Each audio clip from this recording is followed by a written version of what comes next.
Hey, salut la gang, j'espère que vous allez bien. Donc c'est Jess the Harvesting Frog pour notre épisode du jeudi du Crypto Frog Show. Donc épisode qu'on fait 5 jours semaine du lundi au vendredi, où on fait le tour des news crypto, comme aujourd'hui. En fait, même si je vous avoue que j'ai pas l'impression qu'il y en a beaucoup, ou beaucoup d'intéressants, puisqu'on fait le tour des news crypto que je trouve qui ont de la valeur. Aujourd'hui, ça sera pas épouvantable, je vous le dis, on dirait qu'il n'y a rien. Puis ensuite, comme à tous les jours, on fait aussi le tour d'une charte crypto. Hier, on a fait XRP. Aujourd'hui, je pense qu'on risque d'aller faire... ou hier, on a fait OMI. Peu importe. On a fait XRP cette semaine, Bitcoin, etc. On va aller en voir une autre aujourd'hui. Je réserve un petit peu la surprise parce que je ne l'ai pas décidé encore personnellement. Mais pour ceux qui veulent la savoir, c'est écrit dans la description. Il y a des chapitres où vous allez pouvoir le savoir directement. Quelle charte crypto qui est faite aujourd'hui. Mais ça va être fait durant la fin de la vidéo. Juste avant la fin de la vidéo. Donc, ceci étant dit, on jump right away. J'ai assez radoté, je radote tout le temps de toute façon. Donc on jump right away au disclaimer. Puis ensuite on va aller voir notre vidéo. Donc n'oubliez pas la gang, on ne fournit aucun conseil personnel financier d'investissement. Tout le contenu qui est fourni par l'équipe est uniquement à des fins de divertissement. Vous devez toujours faire vos propres recherches et vous devez toujours consulter un expert financier avant d'investir.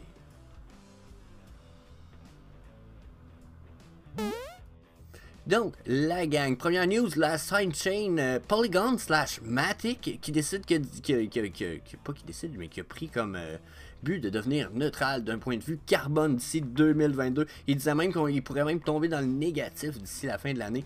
Je sais pas trop ce qu'il veut dire par là, mais ça reste une bonne nouvelle dans la mesure où au moins on parle de Polygon qui se trouve être un second layer pour Ethereum, pour ceux qui ne savent pas, qui se trouve être quand même un consommateur d'énergie puisqu'il roule sur Ethereum. Mais si Ethereum peut jumper à Ethereum 2.0, qu'un peu tout le monde a dit, ce qui veut dire aussi Proof of Stake, Matic va devenir pas mal plus vert qu'il l'est déjà, puis qui vise déjà de l'être de toute façon. Donc, bonne nouvelle pour ce qui est du crypto world, dans la mesure où plus qu'on s'en va vers une consommation verte d'énergie pour la crypto, mieux ça va être pour ce qui est de la réputation de la crypto, du monde du web 3.0 jusqu'à un certain point, parce que ça fait partie d'une des dernières choses que dernièrement j'ai vu des gens parler. J'ai même vu le propriétaire de Binance dire aux gens, pas d'arrêter de dire aux gens, mais de dire, sa suggestion c'est d'arrêter de demander aux gens s'ils ont de la crypto ou s'ils sont investis ou s'ils connaissent la crypto, mais de leur demander s'ils font encore partie du web 2.0 ou ils ont embarqué dans le 3.0, ce qui sonne très différent comme question. Dans la mesure où quand on va parler de crypto, les gens vont toujours avoir une espèce de crainte. Soit justement, oui mais c'est pas écologique, oui mais il y a de la fraude, oui mais c'est comme aller au noir, c'est un peu anti-gouvernemental, il y a un paquet de raisons puis de crainte qui vient avec le mot crypto-monnaie. Puis finalement, nous, dans le monde de la crypto, on sait que c'est le contraire. Il y a beaucoup plus de sécurité, c'est beaucoup plus décentralisé. Oui, il y a encore des hacks, il y a encore des problèmes, il y en avait déjà dans le monde dans le web 2.0.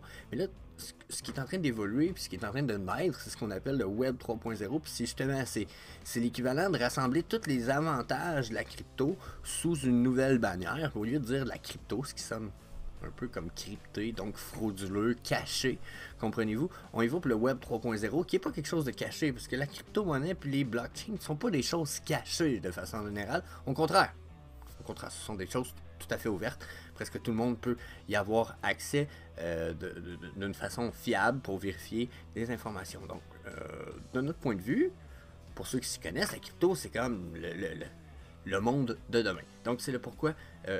très bientôt, moi ça risque de faire partie des questions que je vais poser aux gens, c'est est-ce que tu es encore dans le web 2.0 ou tu as commencé à faire la transition vers le web 3.0, ce qui risque d'amener des discussions beaucoup plus intéressantes, puis plus peut-être positives, avec de meilleures perspectives, je pense, que de parler de crypto-monnaie. Donc tout ça ici m'amène à penser à ça, dans la mesure où ça nous amène un avantage où on va pouvoir commencer à parler d'écologie, puis de neutralité de carbone avec la blockchain, les cryptos, etc. Donc selon moi, bonne nouvelle, bonne petite chose à ne pas négliger, puis comme je disais, qui nous mène vers l'évolution de la perspective de la société en général, ce qui est awesome. So, next news. Ensuite, je pense que c'est la news la plus intéressante du jour, la gang. C'est que là, Meta, Facebook, qui prévoit que pour son Horizon World, qui se trouve être son univers virtuel, tout ce qui va être en vente là-dessus va être taxé à 47,5%.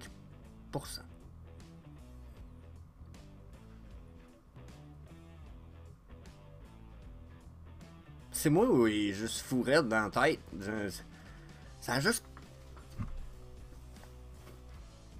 Ça a juste pas d'allure, là. Ok, mettons qu'on parle de OpenSea, leur marketplace. 2%. 2,5%. Ok? Look Rare, qui est un des rivaux de Meta pour l'instant, puis vu que Meta existe même pas de toute façon en tant que marketplace, 2% de market fee. T'as Meta qui arrive avec son 50%. What the fuck? T'es supposé avoir des millions de transactions par jour, tu vas me dire que tu vas prendre 50% de ces transactions-là, toi là? Fait que sur 1 million de transactions, à minimum 10 piastres par transaction, ça te fait 10 millions divisé par 2, tu fais 5 millions toi, là, de transactions de free à tous les jours sur ta plateforme. Puis tu penses que le monde va aller vendre là-dessus. C'est comme si je te disais, moi je vais créer quelque chose, puis toi tu vas le vendre, mais quand tu vas le vendre, il y a déjà plein de gens qui t'achètent plein d'affaires, puis on va en vendre des millions, puis toi tu vas prendre la moitié de mon profit. Ça n'a aucun moitié de mon sens, je te donnerai jamais la moitié de mon profit, moi t'as dit. Voyons donc. C'est justement où ce que le monde de Web 3.0 embarque, où ce qu'on est comme, non, non, non. Tu vas prendre 3 à 4%, puis tu vas t'enculer avec. Genre, je devrais plus avoir à donner quoi que ce soit à qui que ce soit. On a des marketplaces free, je peux m'ouvrir mon propre marketplace de NFT si je veux. Fait que, pourquoi je passerais par toi? J'ai aucun bénéfice de passer par toi. Parce que je peux rouvrir mon propre shop, puis l'envoyer sur un autre blockchain, dans un autre metaverse où ce que je vais faire 90% des profits, je vais donner 10% à l'autre plateforme. Puis en plus, ce 10% là va me donner des avantages de fou pour encore plus vendre mes produits que j'ai à vendre dans le Web 3.0, que ce soit des produits physiques en tant qu'un t-shirt ou que ce soit n'importe quoi.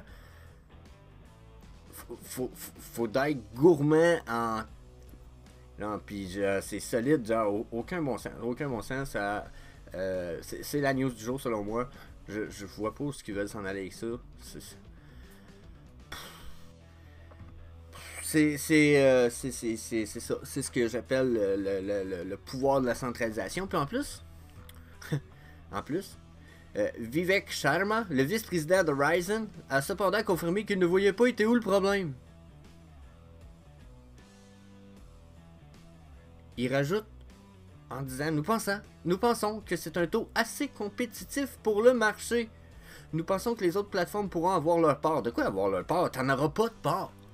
50%, ben oui, je comprends, tu vas te prendre 50%. 50%, c'était 1000 ventes par jour. Au moins, tu vas faire 50$. Non, mais tabarnak, ça n'a pas d'allure. Faut d'être jambon, là. Il n'y a aucun des systèmes qui fonctionnent avec autant haut pourcentage de vente de trucs. C'est n'importe quoi. C'est n'importe quoi. Mais en plus, tu sais, justement, la semaine dernière, on apprenait aussi que Meta souhaitait lancer dans une nouvelle monnaie numérique. Elle aussi dédiée au Metaverse. L'entreprise semble avoir été échafaudée par le fiasco total qui a été le projet Librodium. Il semblerait donc qu'elle n'envisage pas d'utiliser la blockchain. Donc, tu vas nous créer une crypto qui est à revenu infini, puis supply infini, puis valeur déterminée par papy et mamie et non par le marché. Donc, puis à la place, la monnaie va être surnommée le Zuckbuck. Oh my god. Non, c'est le même qui est appelé par les employés, mais. Une monnaie de jeux vidéo. En tout cas,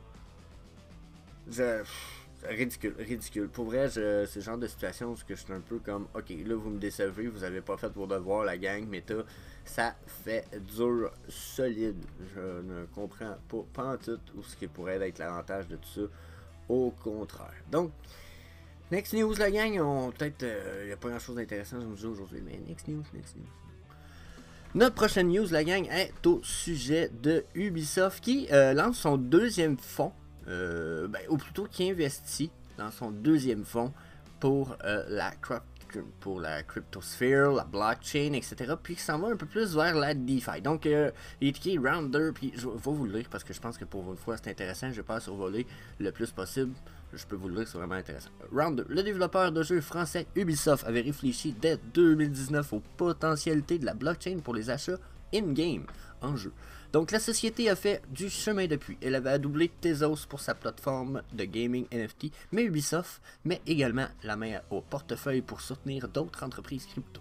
Donc, Ubisoft est le principal investisseur du nouveau Digital Asset Fund de White Star. White Star, je trouvais que c'est ça, une compagnie qui fait des funds. Les investisseurs ayant participé à la création de ce nouveau fonds ont engagé environ 60 millions de dollars. Il s'agit d'une première clôture pour ce fonds dont le montant devrait finalement s'élever à 120 millions de dollars. 120 millions de dollars pour un fund, c'est quand même nice. Donc, quand même. Ce fonds crypto est le second de ce type lancé par la société d'investissement technologique White Star. Le premier Digital Asset Fund avait été lancé en 2020. Il s'est élevé à 50 millions de dollars, un montant investi dans 20 startups crypto dont Ledin, Alex, Multis, Paraswap, Exclusible et Rally. Donc, tous des noms que je connais pas personnellement, mais quand même, il investit là-dedans. Donc, White Star gère au total un fonds d'environ 1 milliard de dollars. Donc, quand même pas une petite compagnie, hein? 1 milliard, c'est un bon montant. Quand ta compagnie gère ça, c'est cool. Donc, Ubisoft avait déjà participé à la création du premier Digital Asset Fund. La société a cependant doublé son investissement dans le second fonds crypto. Ce dernier servira, selon Sepp Alavi, associé chez White Star, à soutenir les startups qui travaillent sur le cycle d'adoption de masse. Donc ça c'est pour le premier fonds. Donc ça a été fait pour... c'est ça? Non, attends un petit peu. Non, ça c'est pour le deuxième fonds. Donc le deuxième fonds qui est investi, les 60 à 120 millions dont on parlait, ça va être pour le cycle d'adoption de masse des technologies crypto. Donc le fonds ciblera spécifiquement les entreprises de la DeFi et les jeux blockchain.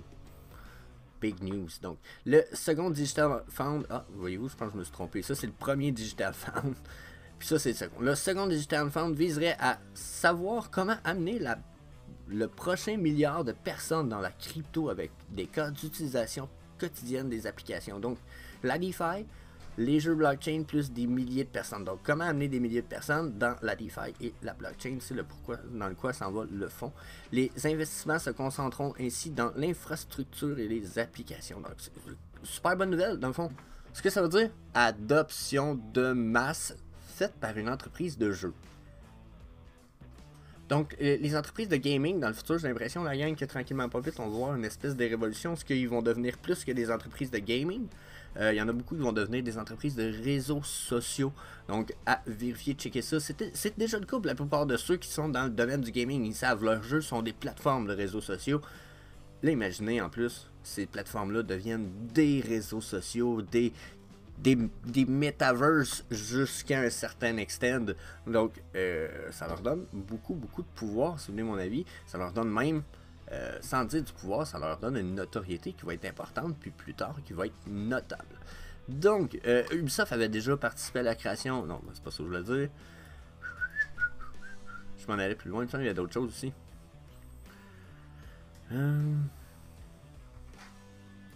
Bon, ça pourrait être intéressant de lire ça. Ce fonds investit aussi bien dans les actions que dans les tokens. Son déploiement se fera à partir d'une tranche de 1 à 7 millions de dollars et profitera de 20 à 25 entreprises en Amérique du Nord, en Europe et en Asie.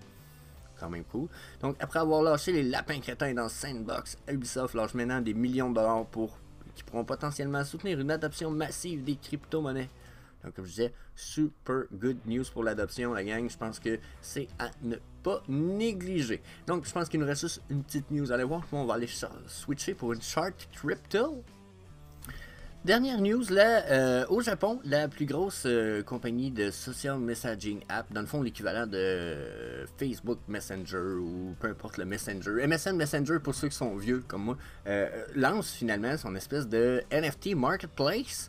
Donc ça se trouve être un marketplace japonais qui marche avec leur application. Donc ils vont lâcher très bientôt avec l'entreprise sur Lines, qui se trouve être le nom de l'application. Ils vont lâcher...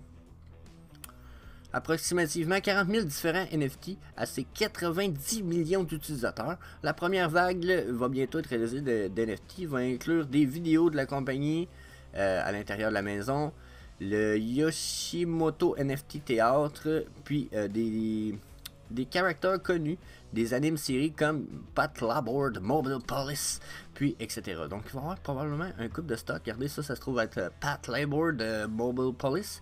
Je pense que ça se trouve être une espèce de méca anime que je connais pas pantoute, mais jusqu'à un certain point sensiblement intéressant. On sait que les japonais sont full all-in pour les animes, donc why not? Donc ça pourrait être sensiblement intéressant. Je vais pas écouter de vidéo, mais des fois les animes japonais, même s'ils ont l'air un peu cucu, sont badass pas mal, puis ça brasse pas mal. Donc à voir. J'imagine qu'il y a une grosse adoption au Japon pour ce qui est de ça, pour ce qui nous lâche tout ça. À voir si ça va peut-être offrir un peu plus d'adoption. On va voir cette communauté-là peut-être venir plus aussi du côté des entreprises américaines, style Vivi, Ecomi, ou peut-être même HRO ou etc. Donc à voir, à voir. Je pense que ça peut être intéressant au bout de la ligne. On négligera jamais rien dans le monde de la crypto. On est encore tellement tôt que chaque petite étape qu'on peut franchir puis augmenter dans l'adoption du monde de la crypto, du web 3.0, on va le prendre, puis on le keep. So, that's it. On va aller voir notre chart un peu. Je suis pas certain, je pense qu'on va peut-être aller voir pour ce qui est de Solana. Donc, switch to our chart. Hey la gang, là on va faire le Solana, mais je vous avoue que à cause de ma jambe, qui est encore en train de couler, il faut que je fasse mes pansements, puis tout, je manque de temps ce matin, ça m'a pris un peu plus de temps. Donc je vais essayer de vous faire ça rapido, presto. Ça va être moins long probablement que d'habitude, ça sera pas optimum parce que j'avais pas préfait une charte vraiment du Solana, donc ça va être rapido presto, je m'excuse de ça, mais je vous promets, je reviens, je lâche pas pour autant, ça change rien au Crypto Frog Show, on va être là quand même à tous les jours, demain matin également, so that's it, on va aller voir ça, cette charte là. Solana baby, on va commencer, ben, déjà, trendline de base, je me suis dit, ok, on semble être parti comme pour avoir touché un bottom ici, ça me semble quand même être fiable comme ligne, bien entendu, on pourrait peut-être en dessiner une autre qui va ressembler à ça, qui serait plus une espèce de médiane, peu importe, j'aimais bien la vision que celle-là m'amenait. Ça m'a même permis d'y mettre un Fibonacci Channel, celui-là. J'ai mis un Fibonacci Channel avec le même point de base, ça ici en top, ce qui démontre des zones importantes. Vous voyez ici, ça a été refusé, on chute, on sent un autre refus, on chute. Là, on semble avoir touché un plateau. Je sais pas si ça va être le même genre de plateau qu'on va avoir ici dans nos chandelles. N'oubliez pas, je suis en Aikin Ashi, je pourrais vous switcher ça pour ça ici, là. Je sais que beaucoup connaissent plus les chandelles régulières, même si je dirais que les Aikinashi sont plus simples pour le commun des mortels. Donc, on voit quand même les mêmes zones qui ont été traversées, refusées, traversées, refusées. Là, est-ce qu'on va retomber au 0% de mon Fibonacci? J'ai l'impression que non. Pour la simple et bonne raison que si j'arrive et que je mets un... Attendez un petit peu, pourquoi je me trompe? Un Trend-Based Retracement. Je pourrais le partir de là. M'en aller là, je vous dirais que si je regarde ça comme ça, regardez, j'aurais déjà touché mon 100% sur un Fibonacci Retracement. Donc personnellement, je pense qu'on a touché le bottom qu'il y a à atteindre là, puis que justement, là, on s'en va vers un top probablement plus haut éventuellement, probablement pour aller tester et percer over le range de Fibonacci qui a été refusé, qui sont le 0.21 et 0.23.6. Je sais pas pourquoi j'ai mis 0.23.6 sur les Fibonacci Channel, mais en même temps, je trouve ça super le fun d'avoir ce petit channel bleu là. Donc,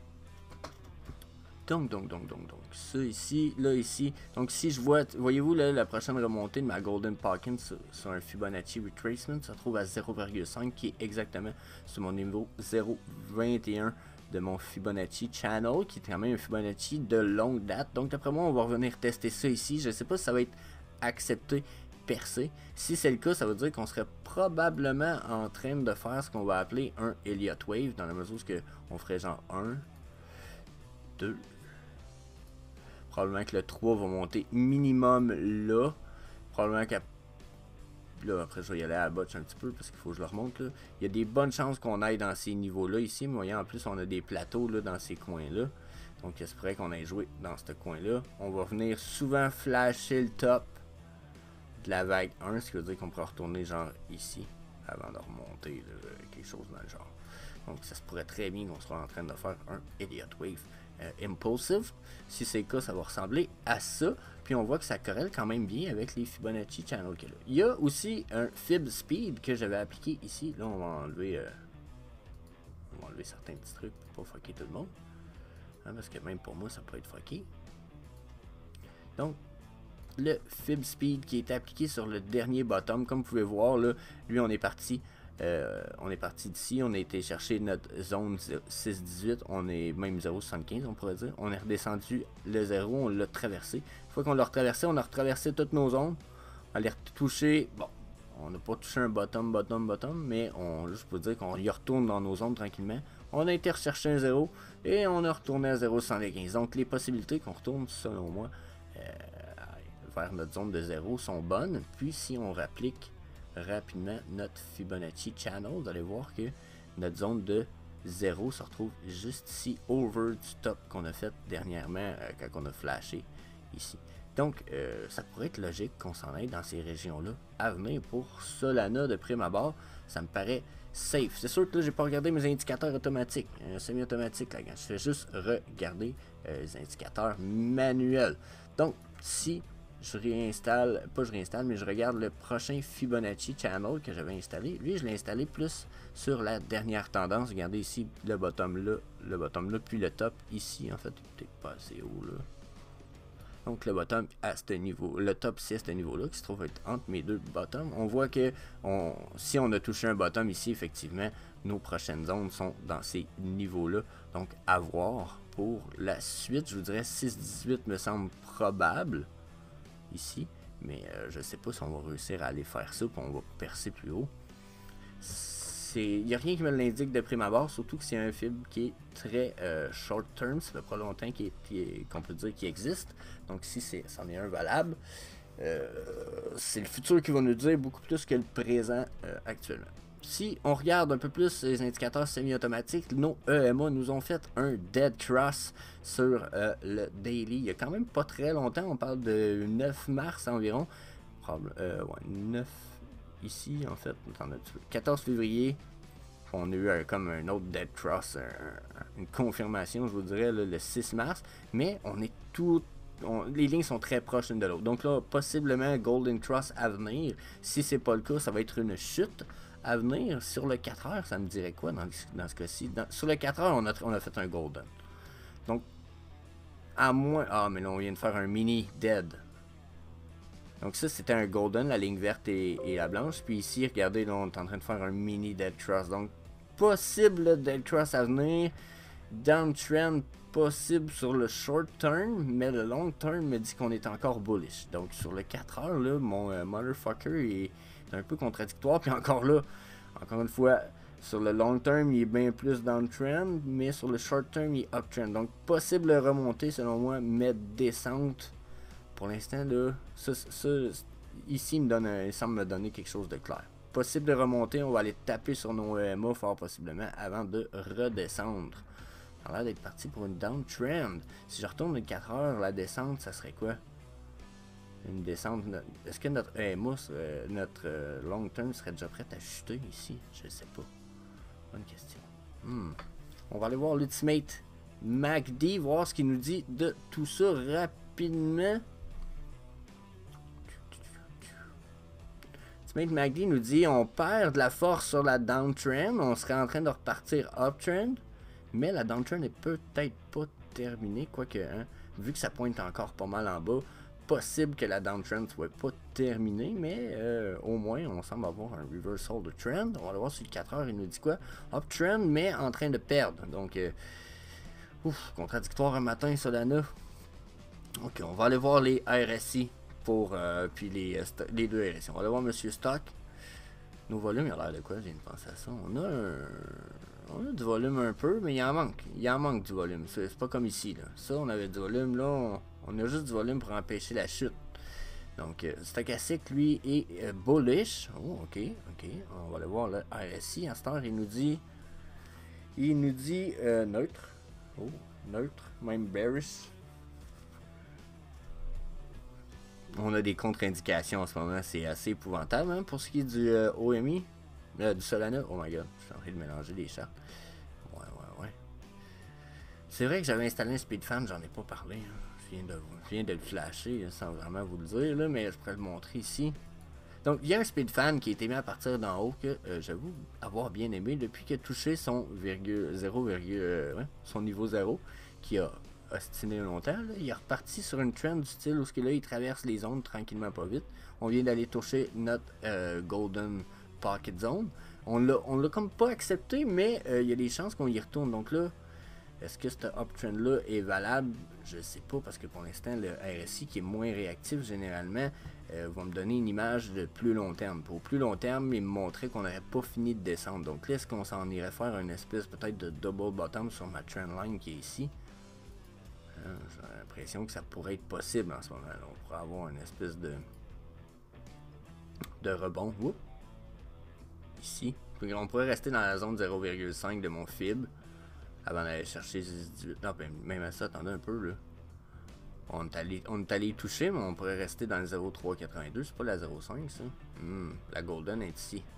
La Golden Park, je pense bien. Attendez un peu. La zone de 0. La 0,25. La 3,82. Ouais, on est dans la 3,82. Donc, ouais, à voir. D'après moi, on va rester là-dedans ici avant de repasser pour la prochaine étape qui est 144, mais ça se peut bien qu'on consolide dans cette espèce de triangulation là qu'on pourrait dessiner ici juste pour le plaisir de l'avoir une fois que qu'on ferme le speed resistance. Donc on pourrait avoir une espèce de triangulation qui veut se dessiner là, ici là-dedans.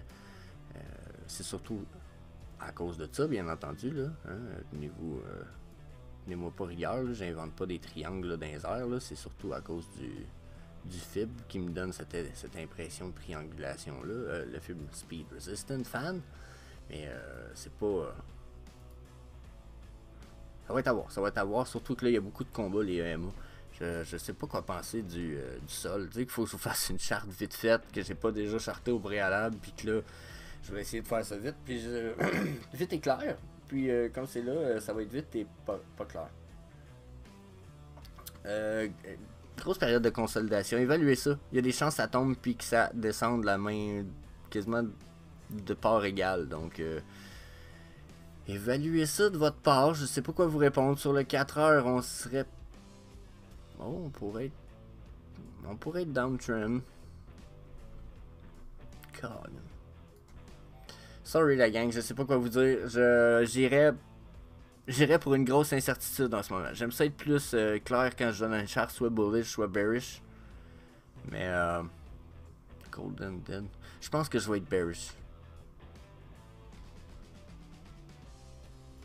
Ouais, je vais être plus bearish que bullish. La raison est simple, c'est qu'on a refusé aussi un de nos fibres. Ouais, ok, je vais essayer de faire un résumé rapide. Notre niveau 0.21, 0.23.6 ont été refusés sur le FIB Channel Long Term. Donc, selon moi, on s'en va faire double bottom. Mes EMA sur le 4 heures sont en train de s'en aller faire un Dead Cross. Donc, encore là, downtrend. Si je vais pour mes EMA sur le daily, ils sont quand même au-dessus de mes chandelles. Puis ma dernière chandelle est en train de se transformer en chandelle rouge en plus. Je manque de volume. Mon stochastique qui est dans le bas, lui, prévoit une montée, mais mon RSI, lui, sur le long term, prévoit une descente. Donc, je suis quand même bearish. Mon Speed Fan Resistance, ici, on aurait touché la Golden Pocket, on serait en train de redescendre. Donc, selon moi, on irait refaire un double bottom. Selon... je ferme les affaires, sinon c'est pas clair. Selon Speed Fan, je nous vois très bien redescendre une fois notre 0 touché, aller retoucher un double bottom ici, ou au minimum rester dans le couloir de 0,618 qu'il y a là. Ouais, fait que je suis bearish. C'est ça. C'est ma charte sur le Solana aujourd'hui pour le Crypto Frog Show. Je m'excuse, c'est pas le best. Je sens que ça coule sur ma jambe, faut que j'aille nettoyer ça. That's it, gros merci. Je vous aime la gang. Je suis bearish pour le Solana, malgré le fait que je pense que Solana reste quand même une super blockchain, super bon projet. Pour l'instant, pour ce qui est du prix du Solana, je suis bearish jusqu'à environ jusqu'à 87, 88, 90 $. Puis après ça, ben, on verra pour la remonter jusqu'à 150, 140. That's it. Peace.